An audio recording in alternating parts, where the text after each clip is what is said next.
Good evening, everyone, and welcome to Facebook's live event with the longest 40. We'll be speaking to John Yogi Hughes in just a few moments. And before we get started, I'd like to extend a thank you to this event's sponsor, Hexagon Sport, and they can be followed on Twitter at Hex Sport for All. We're hoping to raise some cash, as you can see from the link at the bottom of this page. We're hoping to raise some essential cash for PPE for frontline workers. So please, if you're enjoying the Facebook chat with John Hughes, feel free to go on and make a donation. John Hughes is a player that I watched as a Celtic season ticket holder many moons ago. He's gone on to have a stellar management career, and he always talks a good game. So it will be interesting to speak to John about his playing career, his managerial career, and his thoughts on where Scottish football is and where it's going during this pandemic. So please, I would introduce and take great pleasure in introducing to you Mr. John Yogi Hughes. Evening, John, guys. How you doing? Welcome to the live event. How are you doing? I'm fine. Hard going, but we just need to get on with that. Exactly. I've seen a really interesting video of you on your bike going to visit your daughter. John, how are you dealing with a lockdown? How are you keeping fit and healthy? My missus says to me, I've been on lockdown for the last couple of years. I'm a cyclist, so I love going out on that bike for 20-30 miles. So I've been on the bike a lot, and I've just been ticking over, keeping myself fit. Hard last Sunday because it was the twins' 18th birthday party, and they were on lockdown, so that was a difficult day. But we made the best of it.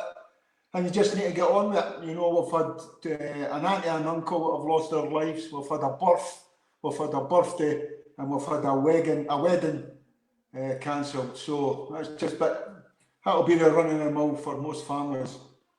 I'm really sorry to hear that you've had a couple of members of your family passing on during this difficult time, John.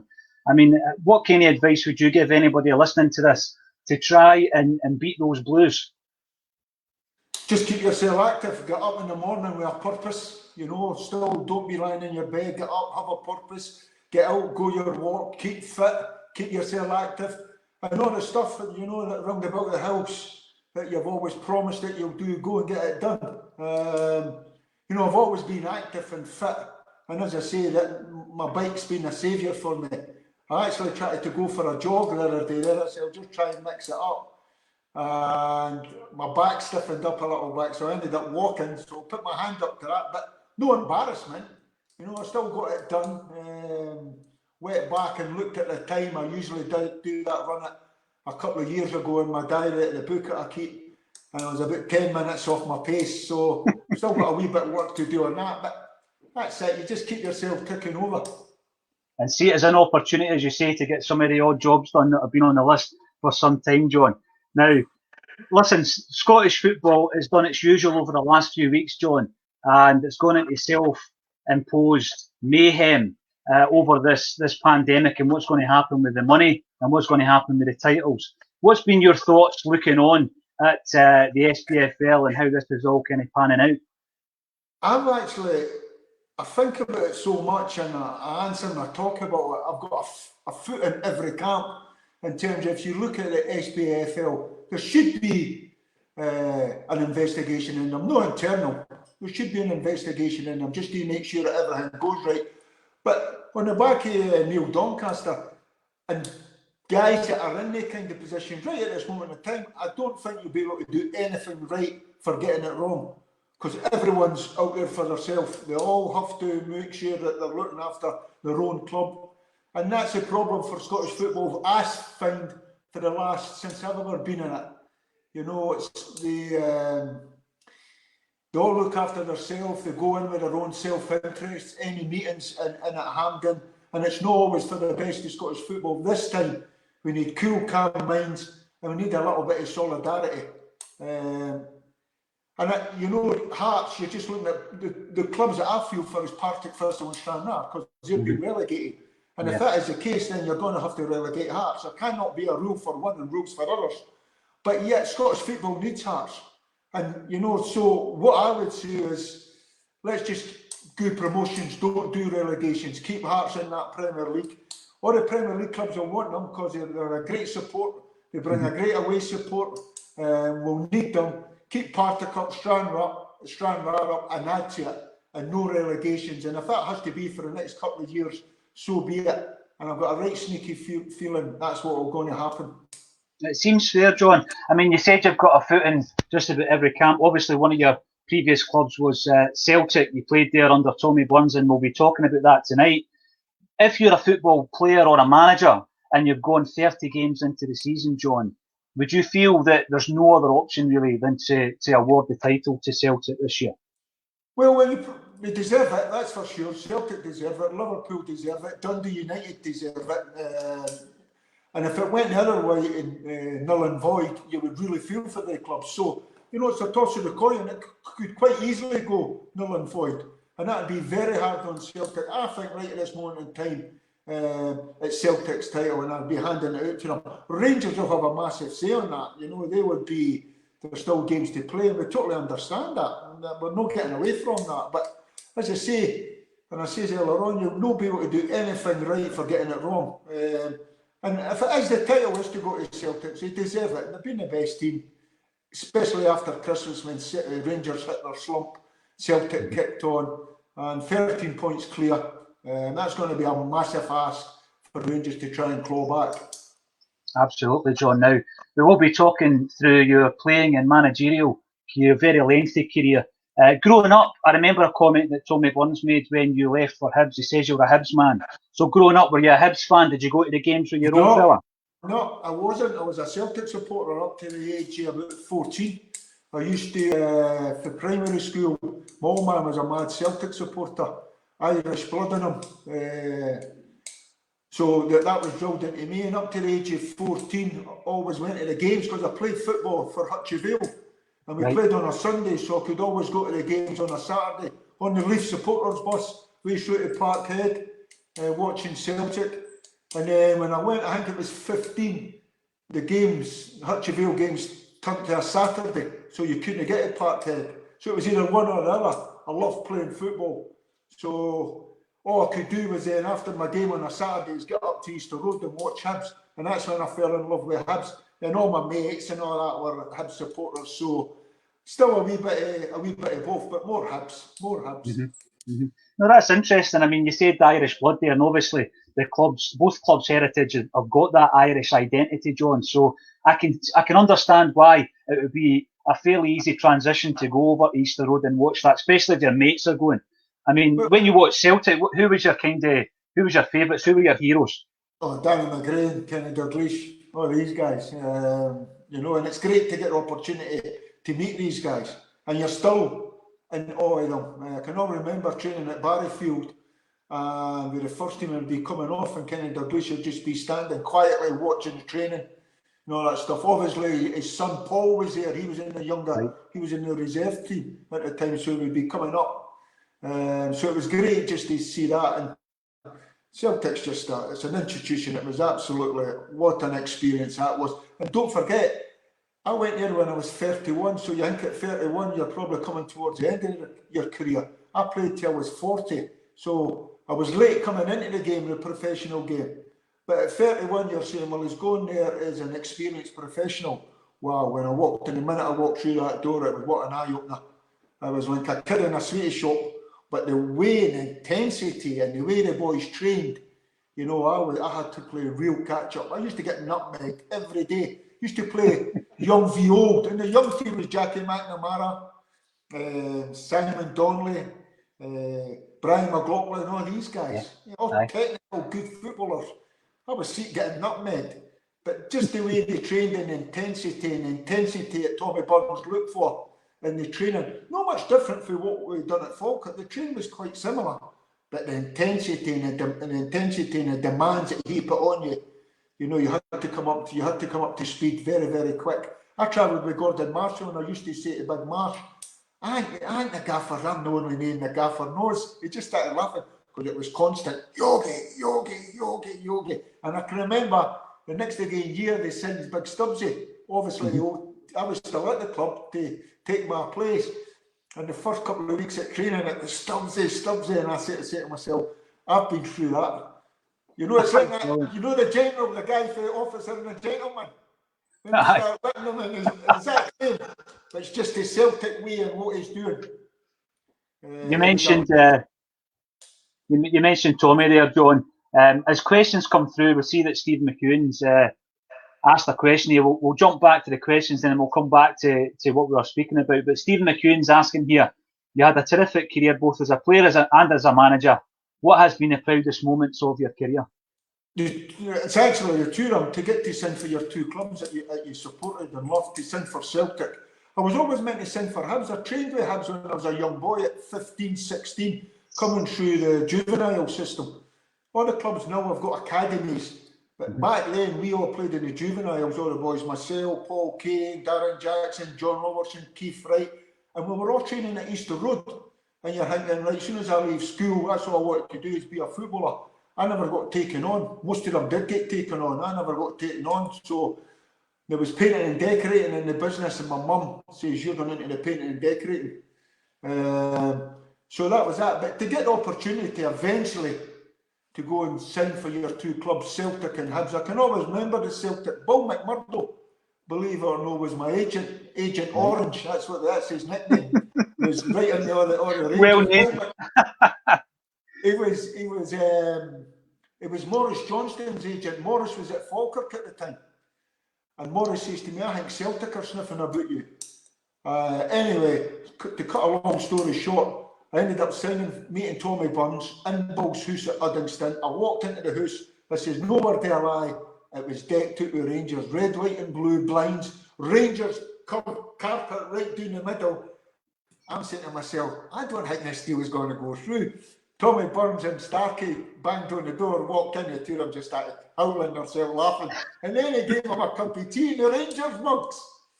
And I'm saying, oh, Jesus Christ, Paul. But he knew what he was doing, very experienced. And then Tommy Burns was signing me without Fergus knowing. Fergus didn't know. He was got to take the deal, because I was out of contract at Falkirk, so he was got to do the deal in the tribunal. And then I turned up, he says, come to Parkhead. That was on the Friday. Come to Parkhead on Saturday. We're playing Newcastle. Rod Stewart was coming in to open the stand. So I went in, done my medical, sitting about, and Bob McMurdo says, come with me. He said, where are we going? He said, we're going to meet Rod Stewart coming in. He says, I'm bringing him in, I'm the agent. Went out to the airport, the jet come in, Rod Stewart come down. He says, this is John Hughes, just signed for Celtic. He says, absolute different class, wish me all the best. They jumped in the limo, right back to Parkhead, and I had to get a lift back with a snapper. And that was it. And then to go, and then on the Monday, I made my debut against Liverpool in a friendly against Rush, Fowler, McManaman, all these guys. Usually I think, nah, you're a wee bit nervous. Not a nerve. I was like, hi, this is for me, gives a bit of that. And then I can remember 20 minutes gone, we were high up the park. McManaman went on a mazy, all the grass was in behind, he knocked it to go, and I just gave him the clothesline, boom, and the fans erupted, and ever since then that was it. That was absolutely brilliant. And then to have the opportunity to play with the players, I played with the Three Amigos, Di Canio, Cadete, Van Hooijdonk, Andries Tom, McStay, my best mate, John Collins, and he shot the Crow to Monaco. But it was a fantastic. And then there was a few clubs sniffing about, Kilmarnock were sniffing about, but as soon as Hibs come in, the gaffer, Tommy Burns pulled me, he says, listen, I think this is the one for you, hibernian. So eventually to get to Hibs at the age of 32, brilliant. And all my mates, all my brothers, cousins and all that on the terrace, and then to go and captain the club, that's my best memory in football. And I need to fling in the old firm goal at Ibrox. You know, I'm still living on that now. Well, you could tell just with the celebration how much that meant, John. But you mentioned there an affinity that you had with the club, with the supporters, and I think that comes a lot of the time through your will to win and your determination. You did have a great affinity with Celtic fans during your, and we'll go through this in more detail. But during your successful managerial career, was it ever in the back of your mind that you might have taken that step towards Celtic Park in some capacity? Oh, 100%, and there's no point, I still think about it now. You still got that dreams, you know, especially when I got to Hibs, and I'm sort of saying, it's all stepping stones, and I'm quite sure the powers that be would be looking at your success that you're having, and say, listen, that might be, especially when you've got that affinity with the club. And my style of play, you know, my style of play is total football. You need to get the ball down for the goalkeeper and play through the thirds. And I can talk about that because I've had success doing it. You know, I've been into 3 cup finals, 2 Scottish Cup finals, won the cup finals, and took 3 teams into Europe. 2 for the first time in their history, which was Falkirk and Inverness. The Hibs thing disappointed me towards the end. I have to say that the way it went, you know, we got them 4th in that first year. It was a difficult first year because we sold Big Rob Jones, we sold Stephen Fletcher before I was in the door. I was on holiday and I got a phone call from Rod Petrie saying we've just accepted a bid, 3 million for Fletcher. I already knew that because Owen Coyle had phoned me 3 days before and says, just give you a heads up. I'm buying Fletcher down at Burnley. And I'm just like, oh, cheers, Coyle, thanks very much. Then Big Rob Jones moved on. And when we first went in there, Hibs had a very great, successful youth team. And this was all the first year professional. And they weren't quite ready for it. So we had to go and get 4 or 5 players in. And we did really well that first year. We got them, we played some great football, scored great goals. I was looking at Hibs last year as a team. They scored 51 goals last year as a team. I got 52 goals out of Big Nishy, Stokesy and Riordan. I think Riordan got 18, Stokesy got 22 and was the second top goal scorer in the Premier League. And it was great, I really enjoyed it, but the way it finished, you know, I should have got longer the way it finished. I'll not go into detail, but it was really disappointing and it picks you off it a little bit. But and then, as you say, you're always looking. Every time I played Celtic, I've got a great record against Celtic. Beat them many times. Right back for Gordon Strachan's days, we beat them in the cup, I think quarter-final on penalties. Ronnie Dylers, and obviously the Scottish Cup semi-final. And I was talking there the other day there. Celtic's done treble. Somebody can come on and correct me on this. But the year Ronnie was there, they won League Cup and they won the league. Yeah, we were the team. Inverness were the team that stopped them doing the 4 trebles because we won the Scottish Cup that year. Well, see that particular season, John, you went on to be named the manager of the year as well as winning the cup. At that stage, what was your thoughts in terms of could you take Inverness further? You obviously had a European campaign to look forward to, or were other offers or other clubs looking to take you on at that point? Well, we were in discussions about the budget because I was wanting to keep guys like Shinnie and Christie and all these guys. But I'm a players manager in terms of I would never stand in a player's way if a bigger and better opportunity come their way. And eventually, no matter what the budget and how hard Inverness try and help you with the funds to keep these guys were ready for moving on. And that year we won the Scottish Cup. The next again year we lost we lost Shinnie and we lost Christie at the Christmas time. We sold him to Celtic. The boy Marley Watkins went down to Norwich. And then the start of the next again year, my big captain Gary Warren broke his leg. Josh Meekins done his knee. Aaron Doran's done his knee. And that year, after winning the Scottish Cup, that was a real difficult year. That was probably a more successful year, believe it or not, than the year before. Just really low numbers and digging it out. And I think we finished 7th in the league. But it was always going to be hard to try and replicate the year that we had. But I have to say this, a lot of the stuff was done there when I first went in. It was a good bunch of boys, a fantastic spirit. I'll say this, great place to do your work. And the reason I say this, and everybody asks me what was the secret. You play for Hibs, you play for Hearts, you play for Dundee, any of the Dundee clubs, Celtic, Rangers. I guarantee you, when training's finished, everybody, the Dundee boys are back to Glasgow, Edinburgh, the Edinburgh boys at the club, they're away back to Dundee, Glasgow, and all. See, at Inverness, we were together. And the boys were asking me, can we train in the afternoon, can we do more? And then there was a great team spirit. Richie Foran was the captain up there, but unfortunately, Richie had his shoulder, put him out for about 3 months, and then he'd done his knee. So he never really played for me, but he still controlled the dressing room. The dressing room was magnificent. You didn't have to ask these boys they just got on with it. The boy Gary Warren that I mentioned, he eventually became captain. He led by example. A big, no-nonsense centre-half that really took to getting on the ball and getting us started and getting us playing. And when we were at it, when you're passing the ball and you're getting it knocked in, the boy Greg Tansey was like the quarterback, rangy passing all over the place. And football, you know, we all talk about football. I see football as, it's like American football, there's moves. It comes through, it goes up the right back, it gets reversed inside, and if you're a good team, before you know it, you'll be on the left wing, or out to the left back because the winger's walked into the pocket, and your left back's now left winger, there's full back, and it's all rotations. The boys took to it. The first year, because I went in halfway during the season, we got to the League Cup final, and I just started drip feeding it in. But then, when I got to pre-season, we just went to town on the tactics and the style of play, and to be fair to them, the boys loved it, and it was great. It was great seeing it come off. And as a coach and a manager, trust me, you don't get caught up in the ball. You're looking at all your stuff, all your work, everything that I say to you at Celtic, the tempo, the way you pass it, how you pass it, your touches, passing it quick. That's what you're looking for. You're hoping that the boys can implement that on a Saturday, and then you're hoping that takes you on to get a result. And when it does, as a coach, you're just like, wow, this is different class. And as I say, I got lucky. There was good people up there. The chairman, Kenny Cameron, was different class. Never really got involved. Just guided you, kept you right. And the coaches, Big Duncan Shearer. But I have to give a special mention to a boy called Scott Kelleher.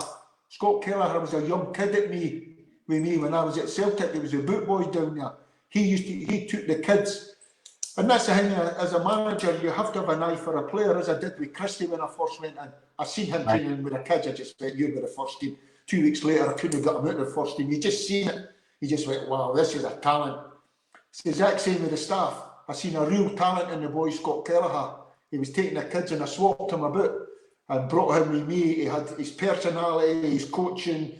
You could give him wee drills, come up with this, I want to play through the lines, you come up with coaching drills. You stimulated it, and he absolutely loved it. And then he was one of these guys that could laugh at himself. He could laugh at himself because and so he was a go-between the dressing room, and the players loved him, and he would bring it back. And that's what you need at a football club. So it was brilliant, absolutely brilliant. A question about your time at Inverness is coming from Ross Smith. Thank you very much, Ross. Hopefully you're enjoying the event. And it's asking if you gave Inverness Cali Thistle first Scottish Cup in 2015, as you've mentioned, beating Falkirk. What was it like on the day and the weekend for you and the club to have that success in 2015? Well, it was really mixed emotions, to tell you the truth. Really mixed emotions. My father-in-law was he was suffering in hospital with dementia, really bad. You know, that was a real tough time. My wife was constantly in and out. I was always on the phone. You know, he never had too long to live. So that was a real tough time. And then you're playing against your old club, Falkirk.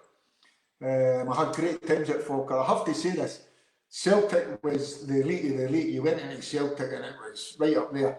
The Falkirk dressing room I was in at Brockville was the best dressing room for banter, character, madness I've ever been in. Some of the characters that were in that dressing room were brilliant. And it was great. So I can remember that day, mixed emotions, but it's the same thing. It's like what I say to you about that Liverpool game. And don't forget, I've played for Celtic when I played lesser teams, and I've been nervous. For some reason, playing against Liverpool that day, no nerves. The exact same in the Scottish Cup final. I just knew we were going to win it. No matter what, I just knew we were going to win it. I just had that feeling, was so confident. The training was perfect. And I had one decision I made leading up to it was it either Danny Williams or Aaron Dorrans. And I went for Dorrans because he wanted to run with the ball. And if you look back at the game, the first goal, he just went on a wee mazy and played a wee toe poke through for Watkins to go on. So it worked out a little bit. Second half, we never played the way we wanted to play. Falkirk come into the game, we lost the goal, got a man sent off, and you're saying to yourself, let's regroup, get to injury time. But James Vincent, he went on as a midfielder. When we got wet down, he had to go back to right back. And for him to get on the back post and score for the right back position just tells you it was in the stars. It was in the stars. Can't remember, well, I can't remember the celebration after it. Fantastic, winning it. For all the Falkirk supporters, because still got a lot of good friends in Falkirk. But you take it. You know, Peter Houston, I played with Peter. He was a manager on the day. But you take it. It was absolutely fantastic. And you do it for such a small provincial club like Inverness. What a fantastic achievement. But I have to say this. The style of football, when we played Celtic in the semi-final, we got a bit of luck with the Meekins handball. You know, if the referee had seen that and called it properly, it was a sending off. And that was game over. But for the first 20 minutes we were as good as Celtic. They come into the last 20 minutes of the game. It was touch and go. And as soon as you got a man sent off, you don't want to be playing against an Inverness team when you're a man short, because we play keep ball. You know, two full-backs bombing on, rotations on front, walking off with people in different positions. And when you see the winning goal, it's a link-up play with Shinnie getting in, cutting it across, another full-back, David Raven, coming in and getting it in the back post. So everything that you've worked on all season, you know, taking them by the hand on the training pitch, exactly what Tommy Burns used to do with me.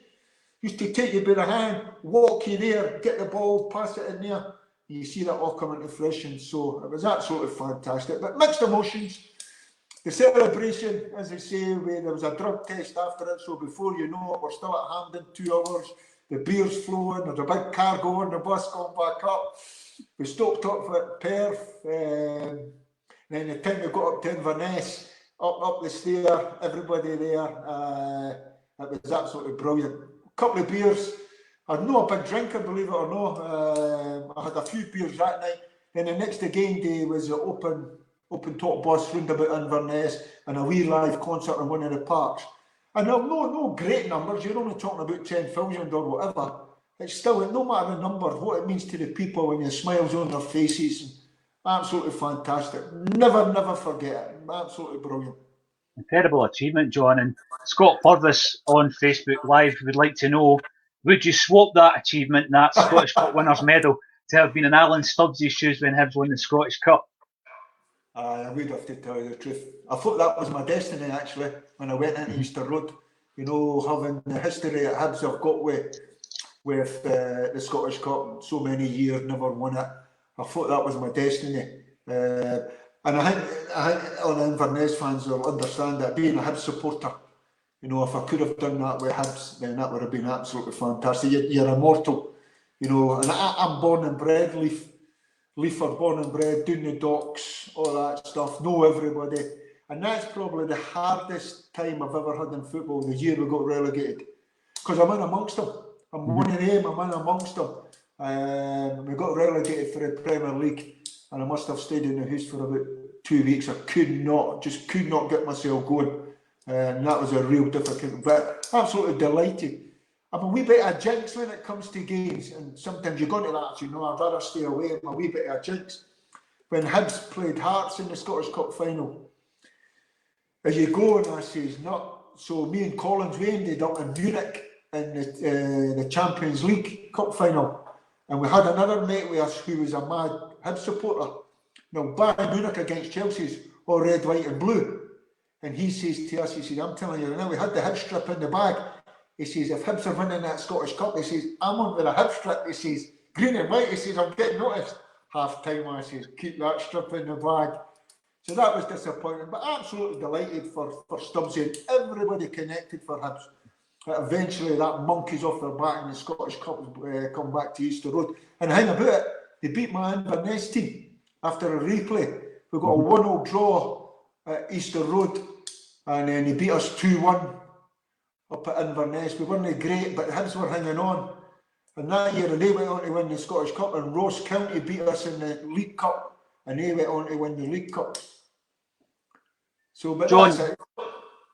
You mentioned Ryan Christie there. You've played a massive part in the boys' development. Obviously, you put him in, you gave him a chance as a young boy at Inverness. He's come back to Celtic after a loan spell at Aberdeen, and he's been an absolute phenomenon. You must have been watching that, knowing the ability the boy had. What can he achieve? What level can Ryan Christie attain?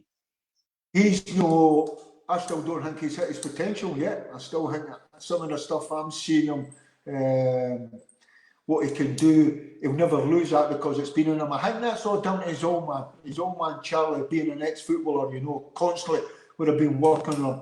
And honestly, you know, when I seen him, when I went up to Inverness, I sees to the kids training hour after us. So once the first team's finished, I can see what we've got in the kids. That's all you do in a manager.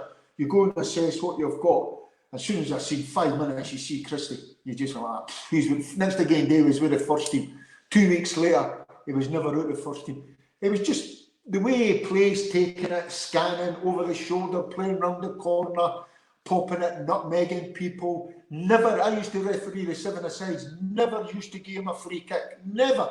And he just got up and look at you. Any chance, smile on his face, just got on with it, tackled, and it absolutely loved his enthusiasm and the way he goes.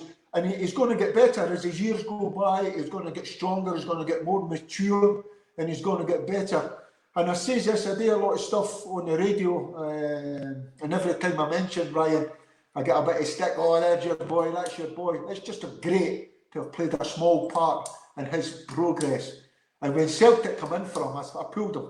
I can remember the day we went to Parkhead. John Collins was assistant manager to Ronnie, and I kept saying to John, this kid's just as good as anything that you've got. Tom Roderick, got his skills, and John linked him. We went to Parkhead, and I'm saying to myself, every time we play Celtic, I always want to have a go. Got nothing to lose, go and have a go and press them, go and get in about them, have a go and try and play football. And this time, for some unknown reason, I say, I'm just got to sit off them and play that, you know, just try to counter-attack them. So I says to Ryan, Celtic's nothing about you, you're after you, John Collins is asking all after you, all that, Ronnie's now asking all the questions. I says, but I'm going to Parkhead on Saturday, Ryan, and I'm going to play a more defensive game in the first half. And this is on the kid's life. I says, see the second half, no matter the score, you're going on. You're going in the second half, go and get your move to Celtic. Celtic, I think, were beating us 3 or 4-0 at half time. It finished up 4-2. Christie went on in the second half. He was outstanding. I think he scored a goal, made a goal. It was outstanding. After the game, we went in, sitting having a cup of tea. And Jai C says to me, go and tell Ronnie. I says, Ronnie, it's a no-brainer. Go and get this kid. Go and get him. It's a no-brainer. And then the next game week, the bid was in, and I think he went for just over $500,000. So they've got him cheap. I'm just hoping at Inverness I've got a sell-on clause, because I say that on the radio as well. Yeah.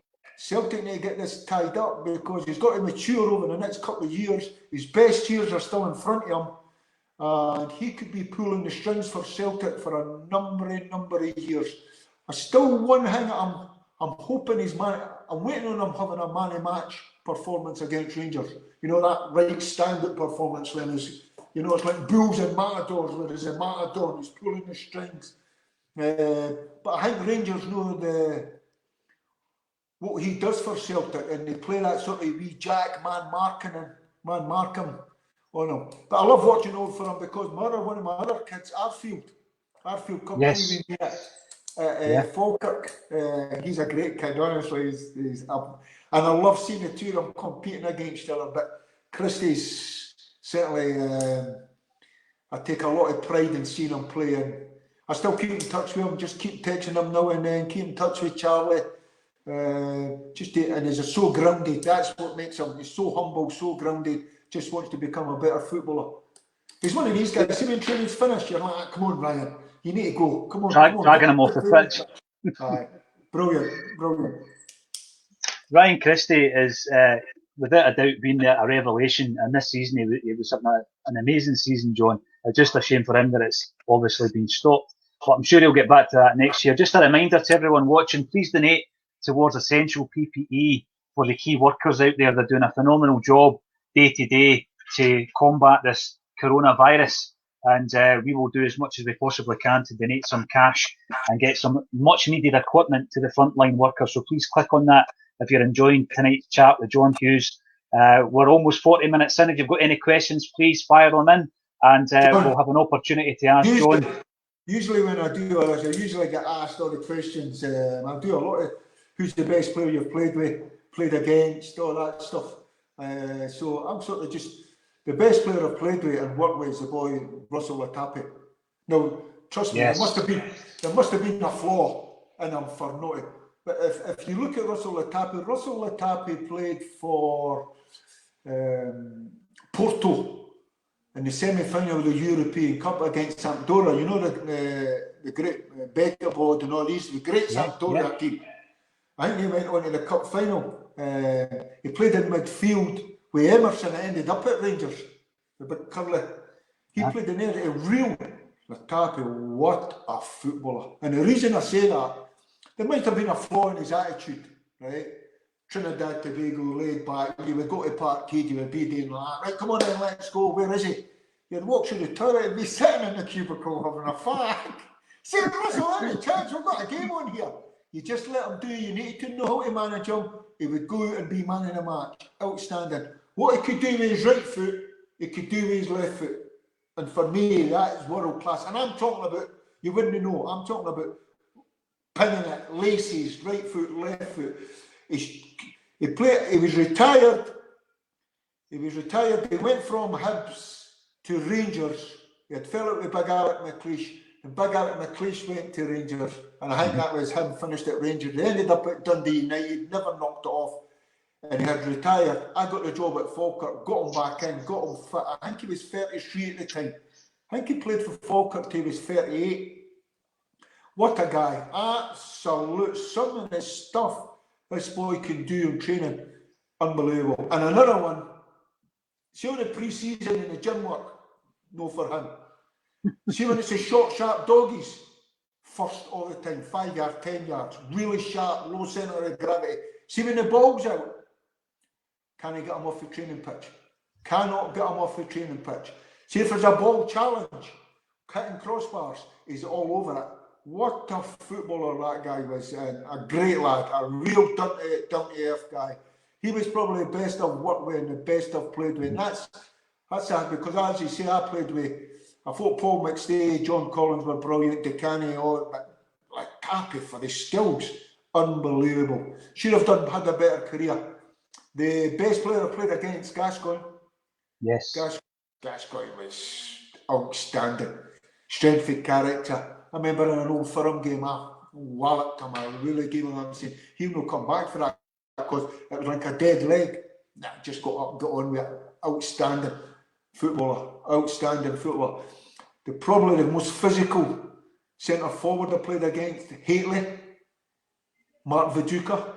But the thing about it is they gave it, they took it, got on with it. That was part and parcel of the game back then. You know, all the tricks, you know, flicking, heading, elbows, all the stuff. They just took it, got on with it, picked each other up, got on with it.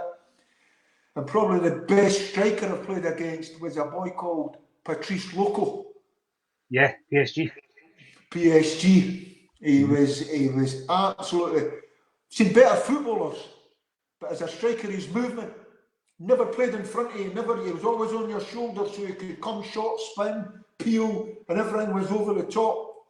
And that was some team, that PSG team was, I've seen some another couple of months ago, some of the Celtic boys talking about that. They went on to win it, but he was, McCoist to be up there, but you know, you could get a wee dig at McCoist, but the boy Loco, and as soon as you got half a yard, he was quicker than you, his pace was lightning quick.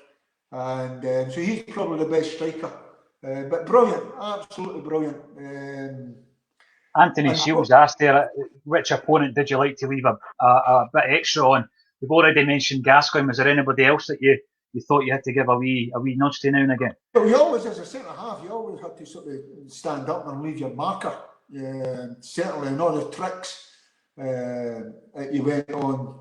You know, I can remember playing against Celtic for Falkirk at Brockville. You know, and every time you got a grip of the jersey, you would grab the skin, Big Pierre, and the elbows would be flying, and you would be and all that. And the day I walked in at Celtic, Big Pierre said, I'm absolutely delighted you're here. He says, it saves me. He says, and he's showing me, look at this, look at that, doing the back of his calves and all that. And see, now I talk about it, the juices get flowing and all that stuff. And for the career I've had as a player and getting there, because as you say, I had to do it the hard way. It never come easy for me to get to go and play for Celtic and Hibs and all that and make a career of it. And then I would give it all up to go and start again at 15. I loved it that much. I miss it so much. And see, now when I talk to ex-players and say, do you miss it? No, not. And they say, no, I look at them like, say, you off your head. I say, see if I could see. I said, I would still play now. Even now, I would still play. But I played in a charity match and I couldn't see it. I see the ball come right ahead and it hit me right in the dish. And I says to myself, that's me finished. That was about 4 or 5 years. I says, that's me finished. But then again, I played in the one Larson and Lubo's one at Parkhead, 60,000 at Parkhead. And to get a chance after it's all finished, to go back and play in that, unbelievable. Big Boydie was doing that. You had me and Simon on the bench, me and Simon Donnelly. And I'm like, come on, get us on. Simon just like, Yogi, 15 minutes. 15 minutes later, they're all pulling hamstring, calf and everything. Next minute, get the fit boys on, we were on, and that's it. Played 70 minutes. So to get the chance to go back, even in that charity match, but to take it all in again, it really makes you appreciate it. And it was great, but as I say, absolutely fantastic. Really miss the game, miss football. You know, and it's probably maybe about time I started to get myself back in it. Absolutely, and I'll ask you about that in just a wee second. But Alan Lloyd has asked the question: who was the finest player you played alongside at Celtic? You've mentioned some incredible names there, and sometimes when people mention the Three Amigos, they also forget about Andy Tom, who was a technically brilliant player as well. John, who was the finest out of all that crop? The finest out of that crop. When I went there, Paul McStay was injured for about 4 or 5 months in the season, and he was struggling to get back. But the minute he walked on the training pitch, you could just like that. He was like the orchestrator of the band. Geez it left to right, pop it, take it off. You centre half. My job was the boy used to come and all you used to do just go there to go McStay. You know, there you go, gate a hat, and he would get the play going. John Collins was fantastic footballer in terms of attitude, could play as well, link it, but wanted to go there and score goals. DeCanio was a wee bit of a maverick, but it was we maybe played for his cell a wee bit, you know. Yeah. But absolute, what a boy! How can I explain him? A lovable nutcase.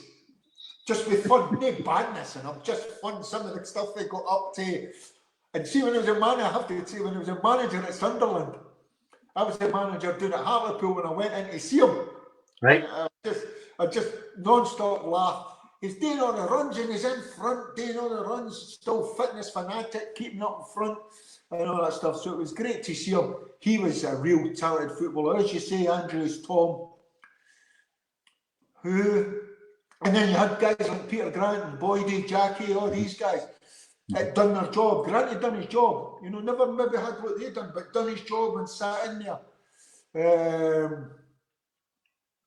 I'd have to say maybe Paul McStay. Paul McStay was a maestro. He was a maestro, and I've probably never seen the best of him because of that injury.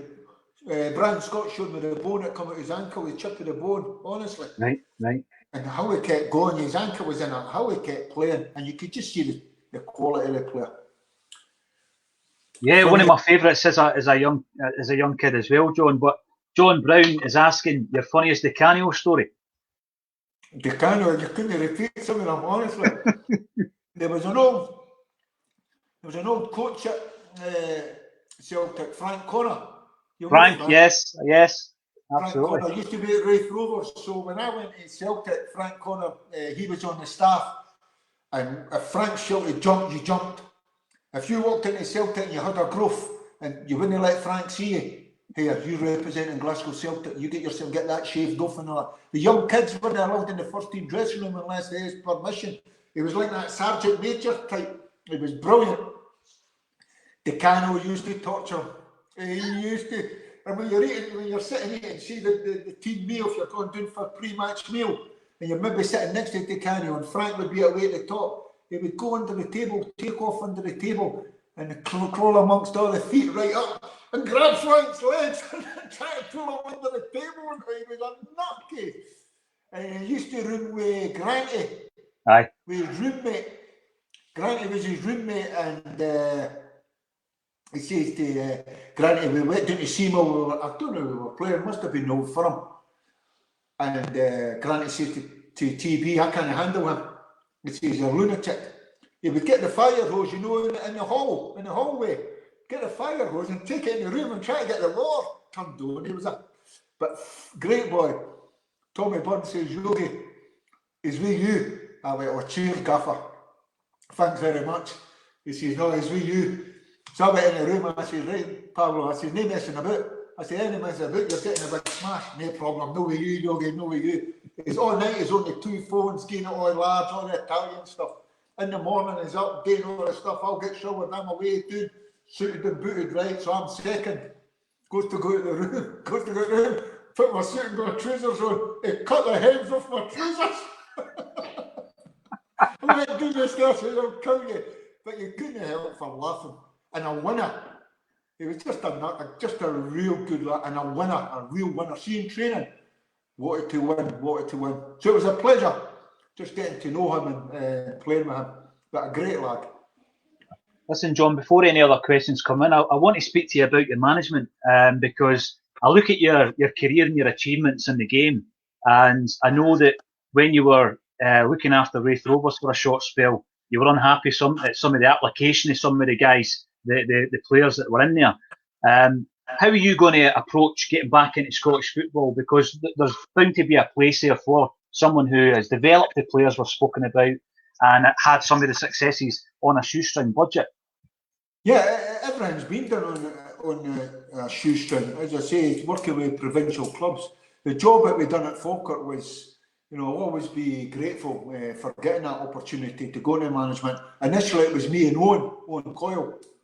We won the first division and Owen went up to Dundee United with Ian McCall. And we got denied promotion because of the criteria of the stadium. Aye. Yeah. And then the next game year, we were winning the first division with a landslide. But because the new stand went up, it still didn't meet the criteria, so they had to build another stand at the back of the goal. Eventually, and we got in the SPL, kept him in the SPL for 5 years. So that's a record. 2 League Cup semi-finals. The year Hibs won the cup, that was the year we beat Celtic in the quarter-final, and Kilmarnock beat us in the semi. Hibs beat Kilmarnock in the final. 2 League Cups, European football, Scottish Cup final, and 5 year in the SPL, Challenge Cups, all that stuff, and producing young players. At one point, I think we had 6 young players in the Scotland 21s. Because we were up to everything. We would beg, borrow, steal, into everything. We never had the money. We would work them constantly. And I think what we done at Falkirk is, as soon as we see any kids like Arfield or Tam Scobie, right with the first team. That's where they learn. And you could see them for the first 2 or 3 months. They're miles away. And all of a sudden they grow. And you're winding it up. You know, if you play young v old, that you're getting beat again. And eventually, that intimidation factor or that, where they stand back and, you know, in the awe of his first team, it goes out the window. As soon as that goes, then you just see them flourish. So a great job we've done at Falkirk. Moving on, as you say, Inverness, Hibs. So that's 3 teams into Europe. His CV's very, very good. The Raith Rovers one was one that certainly, and a couple of press guys took the opportunity to jump right on it, you know. Which is a little bit naughty, and to be honestly, it scared me a little bit, even myself. You know, it just knocked the stuff in a guy that shows enthusiasm for the simple reason. Nothing against Raith Rovers; they're a fantastic club. But when I went in there, it was on its back. Yeah. And you're sort of saying to yourself, the players were lacking confidence. There was no momentum. You're saying to yourself, let's get going. And possibly, I should have changed the style of play. You know, I still wanted to play that style of football. Should have maybe have just looked at it and changed it. But we didn't always play at the back. We always used to kick it to big Ryan Stevenson and try and play off the seconds, wee bits and that. And then we were hammered with injuries. And I'm not making excuses. I take full responsibility. That's what you have to do as a manager. But if you look at your injuries, the boy Scott Robertson at Dundee United, Scotland, the boy Ross Callaghan, they 2 were injured. Callaghan broke his wrist a month I was in, never played the rest of his season. Scott Robertson never played. And I'm just trying to think. there was one, we had trouble with the goalkeepers. Two of the first team goalkeepers were injured. One had a real bad injury, the other one had pubis. So we were down to the third choice goalkeeper. Eventually he got injured.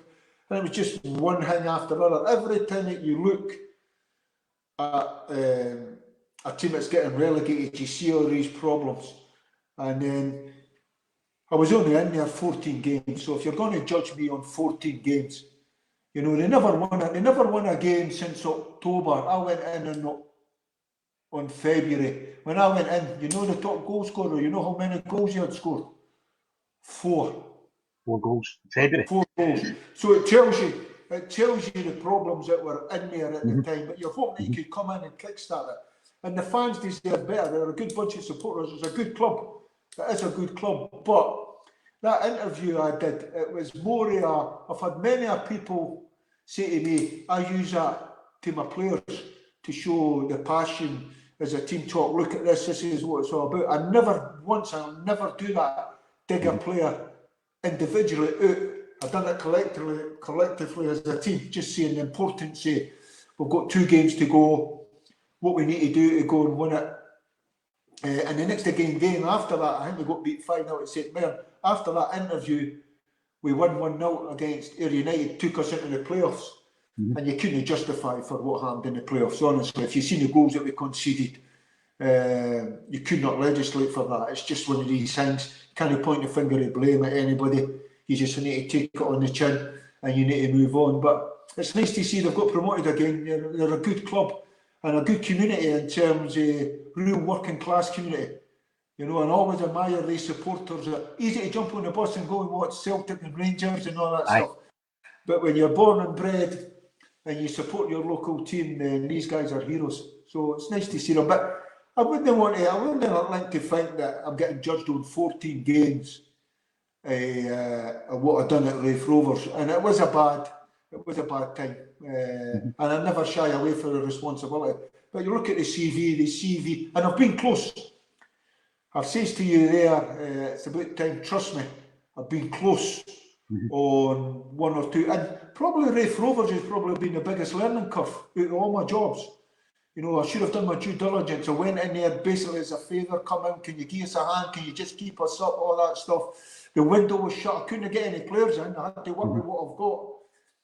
And that's probably my biggest learning curve, just to say, right, whoa, don't, just be careful. So the jobs that I'm telling you I've just missed out on, they're jobs that you're saying to yourself, if I get in there, I've got a right chance of getting success. And just unfortunately, they just never come my way. Well, I know.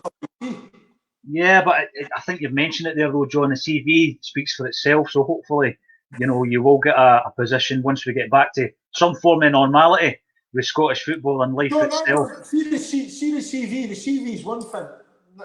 That's great. It's great to have that because that gives you the opportunity to go and talk football. I would like to think that owners at a football club are looking and say, listen, know the game, and say, listen, I'm wanting somebody to come in here and be a football guy. Right? See, that's a guy. For the style of football, the way I train, the stimulator, all my training, and the way I play, and the way I keep the ball, and all that stuff, that's a guy for me. That's the way I want to see the game played. A lot of boys, and everything in football, win. And if you can win and it's still no great stuff, then a lot of owners go, right, well, as long as we're winning. And it's great, and that is the be-end and end-all. Trust me, it is winning. But there's a way to win. It's Glasgow Celtic. If it wasn't done properly, and a wee bit of Hibs, if it's not done right, and the fans, because even the fans at Hibs, they like to see football done properly. But if it's not done right and you're winning, there's still a little bit of unrest in there. And then I'll talk even Rangers. You know what Steven Gerrard's doing with Rangers. They're a football team. They get them, and that's good for Scottish football because it's about time that we see a lot more football in Scotland. John, we're going to wrap up with a few questions from the audience. The first one up is Stuart Cran. Thanks for watching, Stuart. Was your boss freezing when you ran naked behind Mo Johnson? Stuart, absolutely brilliant. Always comes back to haunt me. In fact, that job I just missed out, and the boy must have been doing his homework. Says that, he says, you streak about the streak and all that. And it's still big Morris Johnston, the things that went on at that Falkirk dressing room. That's the thing about Jim Jeffries and Bully Brown. The characters that they brought to that club, not just for the bit of banter, but the way they went up winners and all that stuff. And Morris Johnston was another one. We were training on Brockville, and for some unknown reason, somebody says, £5 a man if you streak at Geese the door. And I just went past them, and all the border boys just, and I just went, "Morning, Morris." And the camera followed me. I didn't know they were going to show it on the news that night, and it stuck with me ever since. But a good bit of banter, done in the right moment, done at the right time. And as I say, just for a bit of banter and the spirit at the club. Brilliant. Dougie Henderson, another question about Morris Johnston, one of the most controversial figures in Scottish football history. John, what was it like to team up with Morris at Falkirk? Well, I know, because of the Old Firm situation, all that stuff. Morris stayed in Edinburgh, so we were a travelling partner. The travelling partner was me, Morris, a boy called Neil Oliver, who was a great guy. He's for the Borders, but he stayed up in Edinburgh as well. Funny boy. Big John Clark, I used to play with Dundee United. Aye. Big Clarky, all the players I played with in football, John Clark's the best striker of a dead ball or a ball I've ever played with. It was no backlash him would go a mile. You ought to have seen this guy hit a ball. Funniest guy I've ever met, Big Clarky. And Morris, the drinking night was a Tuesday night. So it was me, Morris, Clarky and the boys, the Edinburgh boys. Morris would lead us. He'd always drink champagne, all that stuff. And you would go, Morris was the hardest trainer I've ever seen training. He was non-stop. He was at it, loved it, brilliant, great in the air, great finisher, and it was just great to be in his company. When we were at Brockville, we were blazer, flannel, shirt and tie. We signed Morris from Hearts. Morris used to turn up because he never, obviously, that was on order. He used to turn up with all the Versace pink suits and navy blue suits and all that, and Swanee on him. And we used to say to the gaffer, Jim Jeffries, "You not got to find him." No. His blazer and his suit's not arrived yet. He's been measured up. So for about 3 weeks this went on. So we were playing one day. We were all stripped, ready to go. It was in the winter, and the game got called off about just the back of 2. John Clark's missus had drove us through. We were in, she went away shopping, so we were all sitting right, games off, what we got to do. The rugby was on in the boardroom, so we went in the boardroom. Next thing we started having a few beers, having a few beers. So missus come down, before you know, we're 5 or 6 beers. Morris is in, his suits arrived, his blazer and his flannel. So we're coming back on the motorway, doing the headline, coming back to Edinburgh. Right, Morris, his big Clark had just rolled down the window, the whole lot, straight in the window, kept driving. So for the whole season, Morris never had the Clarkie flung it out the motorway window. And that's just the carry on that we had. Unbelievable. Brand new blazer, brand new flannels. Just for that. So every week Morris used to get fined for turning up with the Versace suits on, Armani suits. And couldn't tell the gaffer, "Oh, gaffer," he says, "I think I've lost my blazer," and all that. Big Clarkie. Brilliant. Chucked it out the window. Stuart Anderson wants to know, how do you rate the youth setup at Inverness in comparison to the other clubs you've managed, John? Well, that was a big thing. I don't know if the boy remember that when we won the Scottish Cup, some beak for the SFA or was meant to be. He sort of says something about Inverness and the academy at Inverness and all that stuff. And when you look at the academy at Inverness, what we had Shinnie, Christie, Polworth, Nick Ross. There was another one in there. There was 5 of them all in the setup coming through when we were winning the Scottish Cup, and it was really, really good. The boy Polworth's now playing at Motherwell and doing well. Really hard-working people up there. Charlie Christie and a lot of them, real hard-working. But it's a catchment area. It's a catchment area if you can get them, the catchment area. But I've always says this, and I always says this even when I was first starting off in football, and this used to be our argument constantly, me and Brian Rice and all the boys. You put me in charge of your academy, and if I'm not producing players for your first team after 5 years, sack me. Because nowadays you've got these, I think they're learning the best time to learn all your techniques between 6 and 14. So all you should be doing is technique, left foot, right foot, drag backs. You should be, all your players should, you're no position, you're not playing games, you're not got any positions. You might be playing games at small-sided games. You're footballers. What you can do, the big guy, the days of the big guy, you go centre half, you're all footballers, left foot, right foot. Eventually, once you go to 14, so there should be no excuse. And if you've got mass participation and numbers coming in, you should produce in players no matter where you are. So I did say the catchment era, maybe that is an excuse. And it's all due to good coaching. Unfortunately, in Scotland, that's no, all your good coaches are no in the academy because there's no great money. The great money is when you're up with the first team and all that. There should be more money for these good coaches in the academies that are really teaching the kids. Then you have to be accountable. You have to be accountable. There's no point in doing this.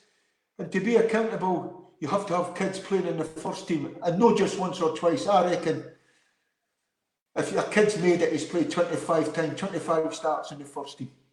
And that's it. And if you're not doing that, then you have to sit down and look at it and say, right, what are we doing wrong? Let us reassess it. But you have to everything. And when you do, usually if they're local young kids, and you get them in the first team, then they've got that, them and the fans, they've got that rapport with each other. And you know what, these kids know what the club's all about. And if you can get 4 or 5 of them in, and you get them confident, then you're onto something, that's for sure. Brilliant. Mark Wilson has asked on Facebook Live here, John, about the juniors. Any stories from your time at Newton Star? Newton Green Star was absolutely fantastic. I played there. The only thing about Newton is we played in Rangers strips. Did you? Honestly, it was the blue with the white and the black socks and the red top. I was like, oh no. But that's where I learnt my trade when I went to Newton, because nobody knows this. When I was a kid at Hutchie Vale, I signed for Arbroath. Right. Everybody thinks, all right, I signed for Arbroath as a 16-year-old kid. I missed a chance to get into Hibs. I even had a couple of trials at Hearts, believe it or not, or Edinburgh kids. We were all training. And that was really my first disappointment. But my old man says, listen, you're not got to give up football. What's the best thing to do? I said, well, keep playing with my mates at Hutchie Vale. And then Arbroath come into that. Arbroath come in and took 3 of us up to Arbroath. And it was fantastic, the experience. I was out with the boys last Christmas, all the boys, so they were still on the WhatsApp, and I hear all the stories and all that. So, and I broke through into the first team at 16. I sort of played midfield, right back at the time. But I was painting and decorating and the training and all that, and I just never had the discipline. I couldn't handle it, and I just went, no, that's not for me. And I got very lucky because the manager let me go. He says, go and get on with it. And I went back to play with my mates at Hutchie Vale. Then after the Hutchie Vale, I went to play for Newton Green Star, and the juniors was fantastic. That's when the junior was at its best. You're talking about Newton Green Star, Armiston Rangers, Bonnyrigg Rose, all the mining villages all coming together. And the funny thing is, we used to kick lumps at each other on a Saturday. But when you went back into Edinburgh and you went for a couple of beers, the boys that you've just battered lumps at, you're standing buying your beer, so it becomes so many. And that's what's great about football, the friends, and you just used to have a laugh and all that stuff. But great time at Newton Green Star, absolutely fantastic time. That's where a great social, and I think I played there from 18 to 21, great social time. Some great players, you think, oh, that's just junior players. You went on to play for Celtic, you think, and it does. Some of the players I played with at Newton Green Star, I learned how to tackle, and there was a boy called Rab Kilgour that used to play there. I think he went on to play for St Johnstone and come back to Newton Green Star. You ought to see him tackling, and you're watching. A boy called Kevin McCall never missed a header, so you're watching. A boy called Tony O'Hara, what a footballer, unbelievable. Paul Ramsey, some great players. Can't mention them all, but great times. Funny times, just great times, honestly. After every training session, because you trained at the club, you were in the social club, a couple of beers before you went back home. And it was really, really good. Really enjoyed my time at Newton Green Star. Great memories, John, and hopefully you can make some more once we get back to normality. It's been an absolute pleasure speaking to you this evening for the Longest 40s live Facebook event. Another big shout out to the sponsor, Hexagon Sport for All. And please donate, if you've enjoyed tonight's show, please donate towards essential PPE for the key workers who are out there day and night trying to get rid of this virus so that we can all get back to normality. John Hughes, it's been an absolute pleasure, and hopefully I'll speak to you again sometime. John, it's my pleasure. And to all the listeners, stay safe, and let's just keep doing what we're doing until we're out of this. Wish you all the best. Cheers. Brilliant. Take care, John. Take care. Cheers.